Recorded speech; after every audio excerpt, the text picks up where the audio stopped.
বিয়ের প্রলোভনে যদি কোনো শারীরিক সম্পর্ক হয়, পরবর্তীতে নারী এসে যদি বলেন যে তিনি প্রতিশ্রুতি রক্ষা করেন নাই, তাহলে সেই বিষয় নিয়ে আদালত 7 বছর পর্যন্ত কারাদণ্ড দিতে পারেন সেই পুরুষকে। এই শাস্তি শুধুমাত্র পুরুষের ক্ষেত্রে প্রযোজ্য। নারী ও শিশু নির্যাতন দমন ও সংশোধন অধ্যাদেশ 2025 প্রণয়ন করা হয়। এই অধ্যাদেশের 5 নং ধারায় 9 খ নামে একটি সেকশন ইনসার্ট করা হয়। এই সেকশনে বলা হয়েছে বিয়ের প্রলোভনে শারীরিক সম্পর্ক করার শাস্তি।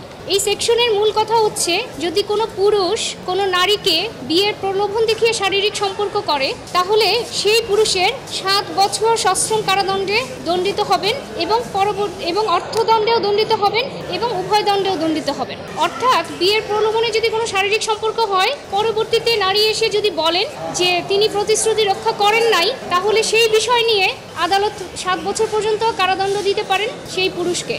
এই বিষয়টি নিয়ে 8 ফাউন্ডেশন এবং সুপ্রিম কোর্টের আইনজীবী মোহাম্মদ রাশিদুল হাসান এই আইনটিকে চ্যালেঞ্জ করে রিট পিটিশন ফাইল করেন বিগত এপ্রিল মাসে, এবং রিট পিটিশনটি ফাইল করার পরে এতদিন শুনানি হয়েছে। আজ শুনানি শেষে মাননীয় বিচারপতি হাবিবুল গনি ও মাননীয় বিচারপতি সৈয়দ মোহাম্মদ তাজরুল ইসলামের দ্বৈত বেঞ্চ রুল ইস্যু করেছেন।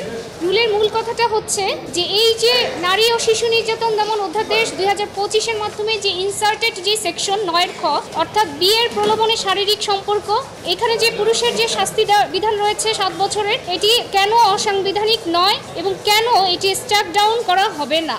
এই শাস্তি শুধুমাত্র পুরুষের ক্ষেত্রে প্রযোজ্য।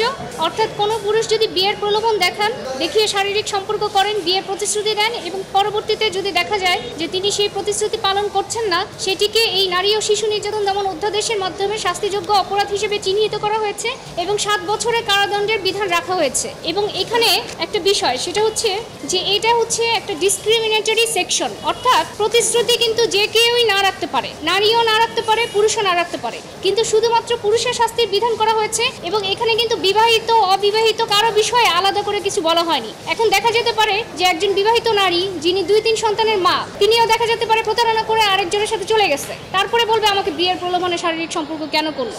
এই বিষয়গুলি আমরা আদালতে তুলে ধরেছি যে শুধুমাত্র একজনকে দায়ী করে এরকম একটা ভেগ এবং এই ধরনের ডিসক্রিমিনেটরি একটা সেকশন, যেটাকে একটা লিগ্যাল উইপেন হিসেবে ব্যবহার করা হবে, এই সেকশনটা আনকনস্টিটিউশনাল। আমরা আদালতের সামনে সেই বিষয়গুলোকে ডেসক্রাইব করে তুলে ধরেছি যে এইভাবে হলে শুধুমাত্র একটা শ্রেণীর হাতে আরেকটা শ্রেণীকে শোষণ করার হাতিয়ার তুলে দেওয়া হবে। তখন যখন যাই হবে 5 বছর পরে এসেও বলবে তার সাথে আমার সম্পর্ক ছিল, সে বিয়ে করে নাই, অতএব এখন তার বিরুদ্ধে মামলা দাও।